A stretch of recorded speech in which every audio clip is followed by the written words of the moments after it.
Murgod ಅಜ್ಜನವರ ಕೃಪಾಶೀರ್ವಾದದಿಂದ ರೈತರಿಗಾಗಿಯೇ ಸ್ಥಾಪಿತಗೊಂಡಿರುವ Belagavi DCC ಬ್ಯಾಂಕಿನ ಹಿತರಕ್ಷಣೆಗೆ ನಾವುಗಳು ಬದ್ಧರಿದ್ದು ಮುಂದಿನ ದಿನಗಳಲ್ಲಿ ರೈತರಿಗೆ ಅಗತ್ಯವಿರುವ ಎಲ್ಲಾ ಸೌಲಭ್ಯಗಳನ್ನು ದೊರಕಿಸಿಕೊಡುವುದಾಗಿ ಅರಬಾವಿ ಶಾಸಕ ಮತ್ತು ಬೇಮೂಲ್ ಅಧ್ಯಕ್ಷ ಬಾಲಚಂದ್ರ ಜಾರಕಿಹೊಳಿ ಅವರು ಹೇಳಿದರು. ನಗರದ ಹೊರವಲಯದಲ್ಲಿರುವ ಖಾಸಗಿ ಹೋಟೆಲ್ನಲ್ಲಿ ಬಿಡಿಸಿಸಿ ಬ್ಯಾಂಕ್ ಚುನಾವಣೆ ನಿಮಿತ್ತ ಜರುಗಿದ ಬೆಳಗಾವಿ ತಾಲೂಕಿನ ಪ್ರಾಥಮಿಕ ಕೃಷಿ ಪತ್ತಿನ ಸಹಕಾರ ಸಂಘಗಳ ಅಧ್ಯಕ್ಷರು, ಉಪಾಧ್ಯಕ್ಷರು, ಆಡಳಿತ ಮಂಡಳಿಯ ಸದಸ್ಯರನ್ನುದ್ದೇಶಿಸಿ ಮಾತನಾಡಿದ ಅವರು, ರೈತರು ನೀಡುತ್ತಿರುವ ಪ್ರೀತಿ, ವಿಶ್ವಾಸಕ್ಕೆ ಯಾವುದೇ ರೀತಿಯ ಚ್ಯುತಿ ಬಾರದಂತೆ ಕೆಲಸವನ್ನ ನಿರ್ವಹಿಸಲಾಗುವುದು ಎಂದು ತಿಳಿಸಿದರು. ಬೆಳಗಾವಿ ತಾಲೂಕಿನಲ್ಲಿರುವ ಎಲ್ಲಾ ಪಿಕೆಪಿಎಸ್ಗಳಿಗೆ ಬ್ಯಾಂಕಿನಿಂದ ಹೆಚ್ಚಿನ ಪ್ರಮಾಣದಲ್ಲಿ ಪತ್ತು ದೊರಕಬೇಕು. ರೈತರಿಗೆ ಶೂನ್ಯ ಬಡ್ಡಿ ದರದಲ್ಲಿ ಸಾಲ ಸಿಗಬೇಕು.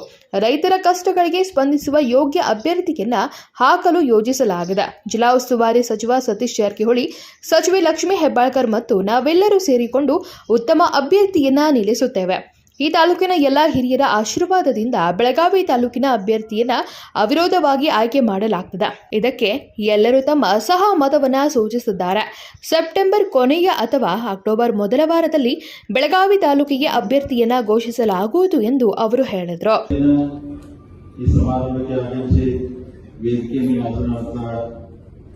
ಗೌರವಾನ್ವಿತ ವಿಧಾನ ಪರಿಷತ್ ಸದಸ್ಯರಾದ ಸನ್ಮಾನ್ಯ ಚಂದ್ರರಾಜ್ ಹಟ್ಟಿಬಳಿ ಅವರೇ, ಅಪ್ಪಾಸಾಹೇಬ್ ಕುಲಗೋಡೆ ಅವರೇ, ರಾಹುಲ್ ಜಾರಕಿಹೊಳಿ ಅವರೇ, ರಾಜೇಂದ್ರ ಅಂಕಲಿಗೆ ಅವರೇ, ಶಂಕರಗೌಡ ಪಾಟೀಲ್ ಅವರೇ, ಕೃಷ್ಣ ಅನಗೋಳ್ಕರ್ ಅವರೇ, ಬೆಳಗಾವಿ ತಾಲೂಕಿನ ಆಗಮಿಸಿದ ಎಲ್ಲ ಪಿಕೆಪಿಎಸ್ನ ಅಧ್ಯಕ್ಷರು, ಉಪಾಧ್ಯಕ್ಷರು, ಸದಸ್ಯರು, ಕಾರ್ಯದರ್ಶಿ, ಸರ್ವ ಸದಸ್ಯರು ತಮಗೆಲ್ಲ ಮತ್ತೊಂದ್ಸಲ ನಾನು ವೈಯಕ್ತಿಕವಾಗಿ ವೇದಿಕೆ ಮೇಲೆ ಎಲ್ಲ ಅತಿಥಿ ಪರವಾಗಿ ಮತ್ತೊಂದ್ಸಲ ತಮ್ಮನ್ನೆಲ್ಲ ಸ್ವಾಗತ ಬಯಸ್ತೇನೆ. ನಾನು ಈಗಾಗಲೇ ಅನೇಕ ವಿಚಾರನ ರಾಜೇಂದ್ರ ಅಂಕಲಿಗೆ ಅವರು ಹೇಳಿದರು, ಚಂದ್ರರಾಜ್ ಹಟ್ಟಿಬಳಿ ಅವರು ಹೇಳಿದರು. ಅಕ್ಟೋಬರ್ 19 ನಡೆಯುವಂತ ಡಿಸಿಸಿ ಬ್ಯಾಂಕಿನ ಚುನಾವಣೆಗೆ ಇವತ್ತು ನಾವೆಲ್ಲ ಕರೆದು, ಯಾಕಂದ್ರೆ ಈಗಾಗಲೇ ಒಂದು ಸಭೆ ನಾವು ಮಾಡಿದ್ದೀವಿ, ಇವತ್ತು ಮತ್ತೊಂದು ಸಭೆ ಕರೆದಿವಿ. ತಮ್ಮ ಜೊತೆ ಮತ್ತೊಂದ್ಸಲ ಚರ್ಚೆ ಮಾಡಿ ಎಲ್ಲ ಸಾಧಕ ಬಾಧಕ ನೋಡಿ ಯಾವ ಅಭ್ಯರ್ಥಿನ ಮಾಡಿದ್ರೆ ಸಾಲ ಕೊಡೋದ ಕನಿಷ್ಠ 5,000 ಕೋಟಿಗಾರ ನಾವು ಜಿಲ್ಲಾದಾಗ ಹೋಗ್ಬೇಕಾಯ್ತು. ಯಾಕಂದ್ರೆ ರಾಜೇಂದ್ರ ಅಂಕಲಿಗೆ ಅವ್ರು ಹೇಳಿದ್ನಾಗ ಅವ್ರ ಸಂಖ್ಯೆ ಹೇಳಿದ್ರಂದ್ರ ಅಥಣಿ ತಾಲೂಕು, ಹುಕ್ಕೇರಿ, ಬೈಲೊಂಗಲ ಅಲ್ಲಿ ಯಾಕಂದ್ರೆ ಎಷ್ಟು 400 ಕೋಟಿ, 450 ಕೋಟಿ, ಬೆಳಗಾವಿ 100 ಕೋಟಿ ಹಿಂಗಾಗಬಾರ್ದು. ಎಲ್ಲಾ ತಾಲೂಕುಗಳು ಸರಿ ಸಮಾನವಾಗಿ ರೈತರಿಗೆ, ಯಾಕೆ ಒಂದ್ ಕಡೆ ತಾಲೂಕಲ್ಲಿ ರೈತರಿಗೆ ಬರೀ 30,000 ರೂಪಾಯಿದಂಗೆ ಮಾಡ್ತಾರೆ, ಒಂದೊಂದ್ ಕಡೆ 60,000 ಕೊಟ್ಟಿದಾರ. ಹಿಂಗಾಗಬಾರ್ದು. ಎಲ್ಲರಿಗೂ ಕೊಟ್ಟರೆ 60,000 ಹಂಗೆ ಬರಬೇಕು. ಬೆಳಗಾವಿಗೂ 60,000 ಬರಬೇಕು, ಖಾನಾಪುರ್ಗೂ 60,000, ಎಲ್ಲಕ್ಕೂ ಅಂದ್ರೆ ಹಿಂಗೆ ಸಮಾನತೆ ಇರಬೇಕು, ಭೇದ ಭಾವ ವ್ಯತ್ಯಾಸ ಮಾಡಬಾರ್ದು. ಅದಕ್ಕೆ ಅಂತ ಒಂದು ಒಳ್ಳೆಯ ಆಡಳಿತ ನಡೆಸುವಂತ ಪ್ರಾಮಾಣಿಕ ಪ್ರಯತ್ನ ಮುಂದಿನ 5 ವರ್ಷ ನಾವು ಖಂಡಿತ ಮಾಡ್ತೀವಿ. ಮತ್ತೆ ಎಲ್ಲರಿಗೂ, ಯಾಕಂದ್ರೆ ಈಗ ತಾವೆಲ್ಲ ಬಹಳ ಸಲ ಈಗ ಸೋಷಿಯಲ್ ಮೀಡಿಯಾ ಮುಖಾಂತರ ಮತ್ತೊಂದು ಯಾವುದಾದ್ರೂ ಈ ಡಿಸಿಸಿ ಬ್ಯಾಂಕ್ ಚರ್ಚೆ ಆಗ್ತದೆ ಬೆಳಗಾವಿ ಜಿಲ್ಲೆಯಲ್ಲಿ ಡಿಸಿಸಿ ಬ್ಯಾಂಕ್. ಅದಕ್ಕೆ ನಾ ಈ ವೇದಿಕೆ ಮುಖಾಂತರ ತಮ್ಮಲ್ಲಿ ವಿನಂತಿ ಮಾಡ್ಕೋತೀನಿ. ಯಾಕಂದ್ರೆ ಚಂದ್ರರಾಜ್ ಹಟ್ಟಿಬಳಿ ಅವ್ರು ಹೇಳಿದಂಗ ರಾಜೇಂದ್ರ ಸಹಕಾರ ಒಳಗೆ ರಾಜಕಾರಣ ಬರಬಾರ್ದು. ಯಾಕಂದ್ರೆ ಸಹಕಾರ ಅಂದ್ರೆ ಸಹಕಾರ ಒಳಗೆ ರಾಜಕಾರಣ ಹೊರಗಿಟ್ಟು ನಾವೆಲ್ಲ ಮಾಡಬೇಕು.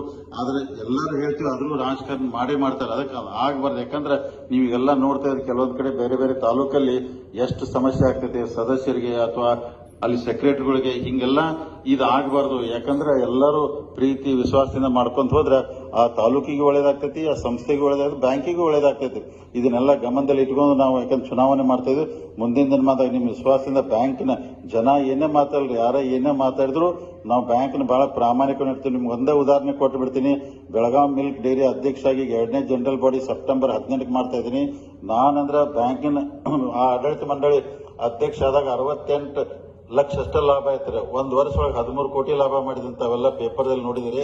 ಅಂತ ಸಂಸ್ಥೆನ 13 ಕೋಟಿಗೆ ಲಾಭ ಮಾಡಿ ಮತ್ತೆ ಅದ್ರೊಳಗೆ 10 ಕೋಟಿ ಲಾಭದಲ್ಲಿ ವಾಪಸ್ ರೈತರಿಗೆ ಕೊಡತ್ತೀನಿ ಬೇರೆ ಬೇರೆ ಮುಖಾಂತರ, ಸಬ್ಸಿಡಿ ಮುಖಾಂತರ. ಅಂದ್ರೆ ಹಿಂಗ ಸಂಸ್ಥೆ ಬಹಳ ಅನುಕೂಲ ಇದೆ. ಡಿಸಿಸಿ ಬ್ಯಾಂಕು 6,500 ಕೋಟಿ ಇದ್ದಂತ ವ್ಯವಹಾರ ನಾವು ಈಗ 34 ಕೋಟಿ 35 ಕೋಟಿ ಲಾಭ ಮಾಡತ್ತೀವಿ.